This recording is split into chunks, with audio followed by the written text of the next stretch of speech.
Roman ভাই কিসে হঠাৎ এত ইমার্জেন্সি গেমে আসতে বললেন যে? আমার প্রয়োজন আছে দেখেই তোমার গেমে আসতে বলছি। যাই হোক, বেশি কথা বলবো না, যেগুলা জিজ্ঞাসা করব সেই কথাগুলোর আনসার দিবা শুধু। আচ্ছা ভাই বলেন। আই হাই, রিহানের ভয়েস টোনই দুপুরা চেঞ্জ, রিজন 100 আইডিতে খেলে। আচ্ছা শোনো, তোমার আমি যেটা বলি, তুমি আমার বন্ধু রিমনকে গ্রুপ থেকে কিক মারছো কেন? ভাই কি বলেন? আমি কিক দেই নাই। আচ্ছা তুমি দাও নাই, তাহলে কে দিছে? সম্ভবত ভাই কোনো ব্যাকআপ প্লেয়ার কিক দিছে। আচ্ছা তাই, তাহলে ব্যাকআপ প্লেয়ারটাকে নিয়ে আসো।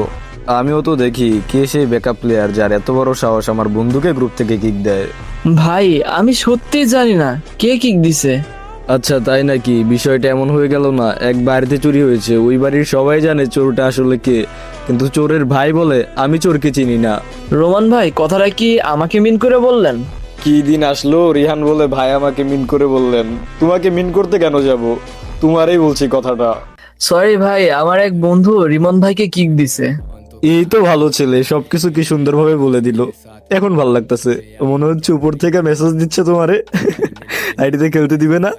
যাই হোক, তোমার সরি বলতে হবে না, তোমার ওই ফ্রেন্ডকে নিয়ে আসো, আমি ওর সাথে কথা বলতে চাই, ওরে দেখতে চাই। রোমান ভাই এখনই কি নিয়ে আসতে হবে? না, আজকে আর নিয়ে আসা লাগবে না, ভিডিওর থার্ড পার্টও তো বানাইতে হবে নাকি। আর হ্যাঁ শোনো, আজকে থেকে এই আইডি রিজন বুশফ। কেন ভাই? তাহলে তো আইডি রিজন 100 থেকে নেমে যাবে। আবার বলো কেন? তোমাকে বলতে হবে এর কারণ কি? যাই হোক, তোমাকে ডিরেক্ট বলি, শোনো, এই আইডির মেন মালিক আমার বন্ধুর সাথে কথা বলছে এই বিষয় নিয়ে। এই আইডি রিজন বুশফ 100 থেকে নামবে, তারপর তোমার বন্ধুকে নিয়ে আসবে আমার গ্রুপে। ওর অহংকার না এই আইডি নিয়ে আমার বন্ধুকে কিক দেয়। বন্ধু এইসব কি বলতেছস আর কি করতেছস আমার জন্য? তুই চুপ থাক, আসল খেলা তো এখনো বাকি। তোরে বলছিলাম না যে তোরে কিক দিছে, ওরে দিয়ে সরি বলাবো। Just wait and see. कीमत बेहिसाब भाई पे।